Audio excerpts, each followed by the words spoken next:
Et nous sommes en ligne avec le lieutenant-colonel David Hanotel sur Europe 1, représentant de la Fédération nationale des sapeurs-pompiers de France. Bonjour colonel. Bonjour. Merci d'être avec nous en direct sur Europe 1. Météo France annonce des températures en Gironde qui vont excéder les 35 degrés aujourd'hui. Quel effet cela va avoir sur la dynamique du feu ? Alors malheureusement, effectivement, après un répit d'un peu plus de 24 heures, une situation qui s'est améliorée, qui a permis de travailler efficacement sur cet incendie monstrueux et d'en limiter désormais la propagation. On a cette évolution météorologique défavorable avec l'augmentation de la température qui aura pour effet également de refaire descendre le taux d'humidité, de dessécher fortement à nouveau la végétation qui avait été un petit peu arrosée par les quelques pluies qui sont tombées hier. Donc c'est une situation qui redevient défavorable, mais pour autant les secours sur place gardent l'espoir qu'avec toutes les opérations qui ont pu être menées ces dernières heures, ils gardent le contrôle de cet incendie, qu'ils puissent rapidement envisager de le passer en feu fixé très rapidement. Et ils font un travail admirable, vous avez raison de le souligner. On a une grande pensée pour tous ces pompiers, 2750 pompiers, et évidemment pour les morts, avec un mort dans les Bouches-du-Rhône hier, alors qu'il était en intervention. Lieutenant-colonel, donc colonel, peut-être on pourrait parler de ces campings de Lacanau qui ont été évacués de manière préventive. Est-ce qu'il s'agit d'une menace ? Une vraie menace ? Alors Non, c'est une menace qui n'est pas immédiate, mais au gré de cette dégradation de la météo, de l'augmentation des températures et d'un possible changement de vent qui soufflait jusqu'à hier plutôt d'ouest en est, mais qui devrait basculer sur un vent d'est en ouest, donc qui place sous la menace de cet incendie, d'une réactivation des foyers dans le secteur de Lacanau. Ça a été le cas ce matin, c'était le cas entre midi et 13 heures. On a eu des réactivations constatées. Donc, plutôt que de gérer une évacuation dans la précipitation, vous avez vu les chiffres d'évacuation qui sont juste extraordinaires, qui pour la plupart se sont passés dans les meilleures conditions possibles parce qu'elles ont été anticipées.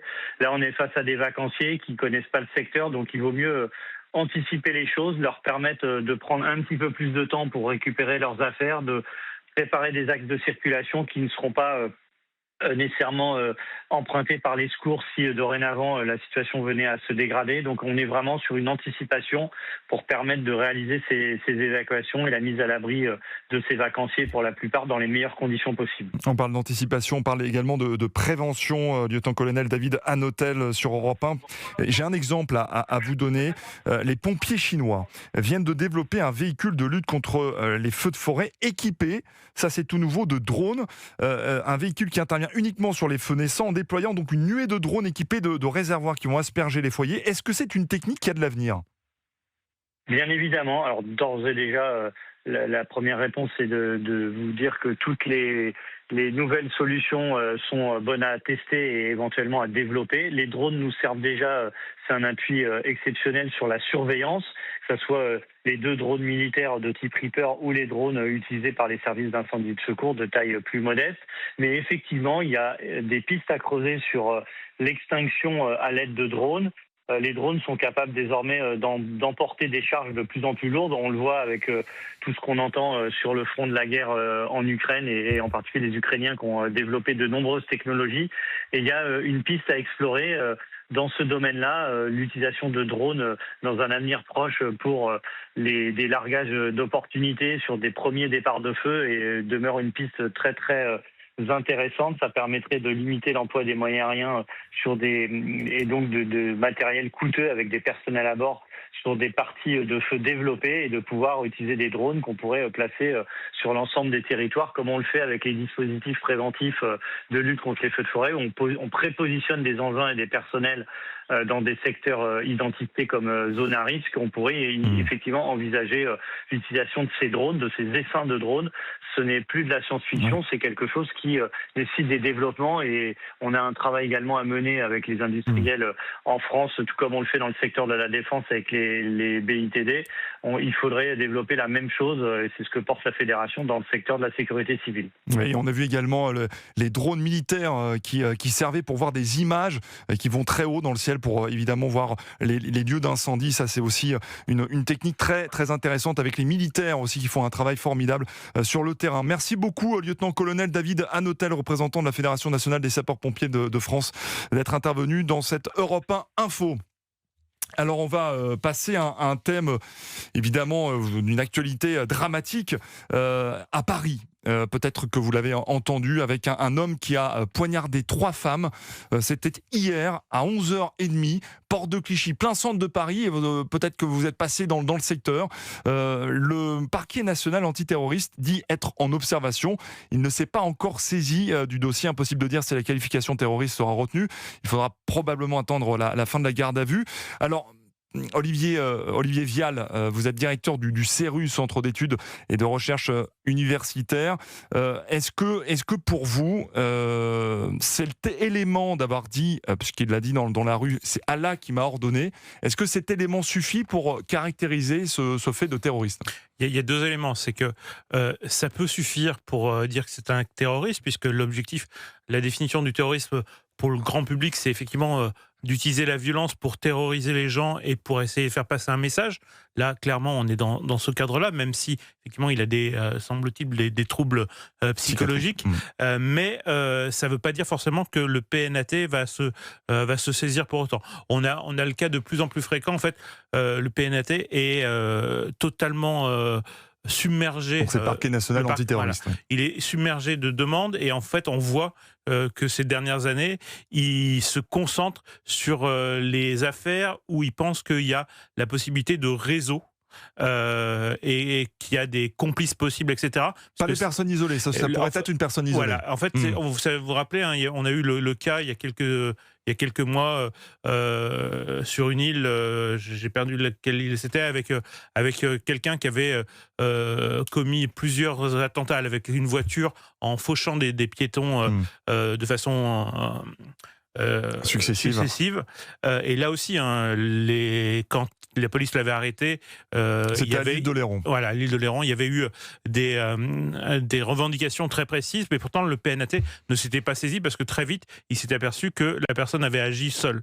Et c'est pourquoi c'est du terrorisme ? Parce qu'en fait, depuis Abou El-Souri, qui est le théoricien du djihad 2.0, en fait, c'est la nouvelle méthode. C'est de se baser sur des personnalités fragiles. C'est d'essayer d'inciter des gens à passer à l'acte avec n'importe quoi. Et donc, effectivement, on a moins, même si c'est en train de revenir, on a moins de terrorisme projeté, mais on a ce terrorisme du quotidien, ce terrorisme de gens de proximité qui est de plus en plus fréquent. Et ça reste du terrorisme, même si le PNAT ne se saisit pas. Olivier Vial, comment ils font, ces terroristes, ces réseaux, pour aller chercher des déséquilibrés de façon individuelle ? En fait, il y a plusieurs éléments. Certains ils ne vont pas le chercher. Il suffit qu'ils diffusent une atmosphère, c'est-à-dire qu'en fait... C'est quoi, c'est les réseaux sociaux ? C'est sur les réseaux sociaux, c'est sur les messageries. En fait, l'idée, c'est simplement de faire monter la colère de certaines personnes en la dirigeant vers des populations, la population juive, les Français, les militaires, les policiers. Et ça suffit effectivement quelquefois à déclencher, parce qu'en fait, on a des gens qui sont abreuvés de cette colère-là. Et puis après, il y a un nouveau phénomène qui est plus inquiétant, qui est le retour effectivement de puissance étatique, ou en tout cas terroriste plus structuré. C'est ce qu'a révélé le Financial Times il y a 3 semaines, où on a effectivement des pays étrangers ou des organismes terroristes qui sont capables de cibler, grâce notamment à l'intelligence artificielle, des personnes vulnérables, notamment des adolescents vulnérables, pour les inciter à faire des actions. Alors souvent de sabotage, on n'a pas eu d'action terroriste de grande ampleur par cette méthode-là, mais on voit que petit à petit, certains réseaux sont capables de cibler des adolescents fragiles et de les entraîner petit à petit à commettre des crimes de plus en plus importants, du sabotage jusqu'à peut-être demain des actions terroristes. Alors Elliot Maman, est-ce qu'il y a une banalisation des actes terroristes ou supposés terroristes, hein, là on ne peut pas le qualifier à l'heure actuelle de ce qui s'est passé à Paris. Est-ce qu'il faut craindre en France, vous venez de l'indiquer, bien sûr Olivier Vial, mais des individus, de plus en plus d'individus de manière isolée qui agissent sur le territoire national? Et évidemment que la diffusion d'une atmosphère qui peut soutenir une méthode d'action particulièrement radicale et violente sur le sol français, ce n'est pas la première fois que l'on voit que l'on a quelque chose qui relève de cette même logique-là. Et en effet, la question de la multiplication de ces loups solitaires, comme on dit, rend la chose particulièrement difficile à appréhender. Et évidemment, ce n'est pas parce que les juridictions spécifiques ne se saisissent pas nécessairement que notre approche intellectuelle, politique de la question devrait nous interdire de parler de terrorisme, quand en l'occurrence, parce que finalement la définition spontanée du terrorisme, c'est tuer au nom d'une idéologie. Là, en l'occurrence, on voit bien qu'il motive son acte par une revendication, son interprétation radicale d'un texte religieux. Donc de toute évidence, il y a évidemment dans notre approche spontanée quelque chose qui renvoie au terrorisme. Ensuite, est-ce qu'il y a nécessairement besoin d'avoir une enquête qui fasse intervenir des juridictions qui sont externe au droit commun? Ce n'est pas nécessairement le cas, puisque, comme Olivier Vial vient de le dire, si on est face à des individus qui sont complètement isolés, qui n'ont pas agi en répondant à des cellules, à des réseaux, la justice du droit commun peut plus ou moins approcher l'affaire. Donc c'est surtout ça. Pour autant, il y a juste une chose, évidemment que c'est toujours très facile de se dire c'était un déséquilibré, donc ça veut dire que l'intégralité de l'atmosphère idéologique qui peut soutenir son acte doit être complètement ignorée. Non, il peut y avoir les deux choses. Évidemment que quelqu'un de parfaitement sain d'esprit ne va pas mettre des coups de couteau. En revanche, est-ce que cela ne veut pas dire qu'il a pu être influencé, par exemple, sur les réseaux sociaux, sur des messageries cryptées? Là, ça renvoie d'ailleurs plus la question à nos services de renseignement qu'à nos juridictions, par des personnes qui ont précisément identifié la vulnérabilité de l'individu. C'est aussi une possibilité. Et qui travaillent jour et nuit. Olivier Vial, comment on fait pour les détecter, pour les arrêter en amont? En fait, faut avouer que nos services de renseignement là-dessus, jusqu'à présent, sont extrêmement efficaces. Mais comme on le dit toujours, hein, il suffit d'une seule personne qui passe dans les mailles du filet, et c'est de plus en plus compliqué parce qu'effectivement, on a des gens qui peuvent être de profils très différents, qui peuvent quelquefois être totalement isolés, donc sans qu'on s'aperçoive de leur radicalisation. Et là, effectivement, il faut être très efficace. La seule chose que je veux dire, c'est que effectivement, c'est pas parce que quelqu'un a des troubles psychiatriques qu'il a l'abolition de son discernement, et donc il est responsable. Si l'abolition n'est pas mise en évidence, il est responsable. Est-on encore en sécurité à Paris avec des individus maintenant de manière isolée qui viennent frapper, qui viennent terroriser la foule? Un homme qui a poignardé hier à 11h30 à Paris, en plein Paris, 3 femmes. Le pronostic vital n'est pas engagé, mais elles sont évidemment soignées en observation. Et le parquet national antiterroriste dit n'est pas encore saisi du dossier. Impossible de dire si la qualification terroriste sera retenue. Il faudra probablement attendre la fin de la garde à vue. Nous sommes donc avec Olivier Vial et Elliot Maman. Olivier Vial, comment on fait justement pour sécuriser les rues de Paris? Est-ce qu'il faut installer des caméras? Comment encore plus? Comment on fait face à ces individus? Ça devient de plus en plus compliqué, mais effectivement, il y a des questions de sécurité de l'espace urbain, mais le vrai travail, c'est un travail aujourd'hui de renseignement qui doit être beaucoup plus important, parce qu'en plus, ce qui est en train, la menace terroriste est montée d'un niveau, puisque ça faisait quelques années qu'on imaginait qu'il y avait plus de capacité de ce qu'on appelait des attentats projetés, c'est-à-dire qu'il y a des équipes, comme on a eu malheureusement pour le Bataclan. Il semble qu'aujourd'hui, avec ce qui se passe au Mali, avec ce qui se passe dans le Haut-Karabakh, etc., on a des retours de possibilités de terroristes projetés. On a dans le même temps de plus en plus, comme ce cas-là, d'actions menées par des individus isolés qui appliquent la stratégie des mille entailles qui a été théorisée par Abou El-Souri. Et puis, ce qui est très nouveau depuis 2 ans, c'est qu'on a le retour d'un terrorisme d'État. L'Iran a été très souvent à la pointe de ce terrorisme-là, et on voit un retour. On a eu des affaires où en plus ils sont en capacité aujourd'hui de commanditer des attentats à des narcotrafiquants. C'était le cas notamment de l'affaire qu'on appelait l'affaire Marco Polo, où des narcotrafiquants étaient instrumentalisés par les forces Al-Quds, donc les services secrets iraniens, pour mener des incendies contre des intérêts juifs en France et en Allemagne. On a le cas en Allemagne où une des cellules du Hamas ont été détectées et déstabilisées au sein de Berlin.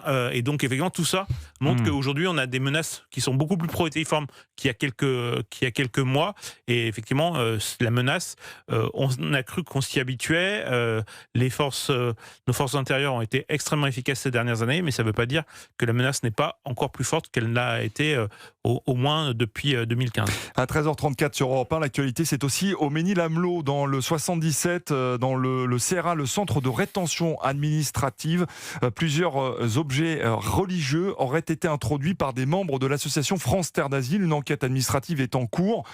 Alors, Elliot Vial et surtout Elliot Maman, qui ne s'est pas encore exprimé sur ce nouveau sujet. Est-ce que vous pouvez nous expliquer ce prosélytisme religieux, théoriquement une association qui est cultuelle, qui est acultuelle, ne devrait pas favoriser, alors on met des guillemets parce qu'il faut confirmer, il y a une enquête qui est en cours, mais ne devrait pas favoriser le prosélytisme religieux. Non, mais ce n'est pas la première fois qu'on s'interroge sur les éventuelles ambitions idéologiques qui semblent parfois un peu externes à l'ambition primaire des associations comme France Terre d'Asile et qui a une action particulièrement délétère ensuite sur le terrain.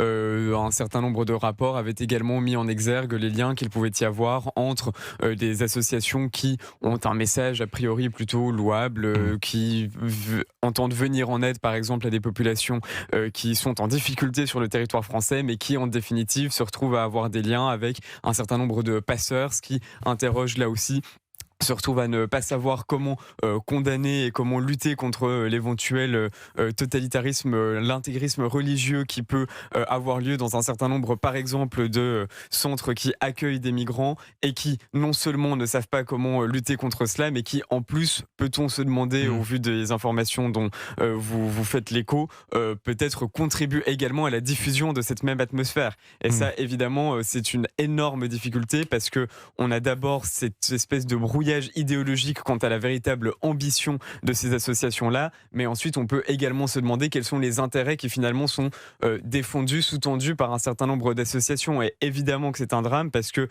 à l'origine, la situation humanitaire particulièrement complexe pour les personnes qui sont arrivées en France, on ne peut pas la nier. Évidemment que même pour la population française, et quand bien même s'agit-il parfois de personnes qui sont arrivées illégalement, avoir des personnes qui sont dans une situation par exemple sanitaire complètement délabrée, ce n'est dans l'intérêt de personne. En revanche, que des associations qui ont une telle ambition idéologique qui parfois va jusqu'à se trouver complice par exemple d'un prosélytisme religieux, qui prennent en charge ce type de situation, ce n'est évidemment pas quelque chose qui est acceptable. On verra ce que l'enquête dit, évidemment. Exactement. On va écouter la chroniqueuse Gabrielle Cluzel qui était sur CNews ce matin. Elle est revenue sur la polémique du CRA du Mesnil-Amelot et selon elle, tout est verrouillé par la même idéologie.